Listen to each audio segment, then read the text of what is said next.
এইটো কি ৰং? দুটা চোলা পিন্ধি আহিছা? Good girl. আজি শিশুসকলক ৰঙৰ ধাৰণা এটা দিবলৈ যত্ন কৰিছিলোঁ।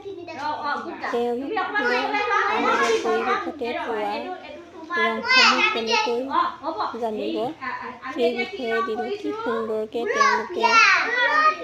তেওঁলোকে এই ৰংবিলাকৰ বিষয়ে ক'ব পাৰিছে চাওকচোন। তুমি ক'ব পাৰিবা আছে গোলাপ ফুল ন? এইটো পুখুৰী নিচিনা হৈছে নাই? এইটো কি বা পাৰ হয় নহয়? পাৰত এয়া ইমান ধুনীয়া ধুনীয়া ফুল ফুলি আছে। কি আছে? কি ফুল?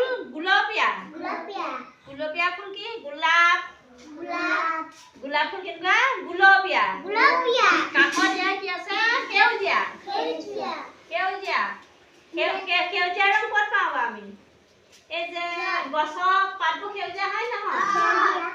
হয় নহয়? পাতৰ কালাৰটো সেউজীয়া হয় নহয়? সেউজীয়া হয়। তাৰপিছত এতিয়া এই মাছকেইটাই এই পুখুৰীটোলৈ কেনি যাব বাৰু? জঁপিয়াই যাব। আমি এতিয়া যদি এইপিনে পুখুৰীটো এই হেৰিয়া ফুলজোপা কাষেদি বাট এটা উলিয়াই দিম হয় নহয়? মাছটো তেতিয়া এইপিনে এনেকে এইটো গৈ আছে মাছটো এনেকে ক'ত সোমাল? পুখুৰীটোত সোমাল। ভাল লাগিলে নাই?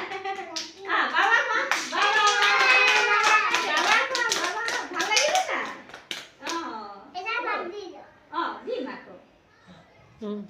সেইটো কাটিলে নাই? এই বাবা কোৱা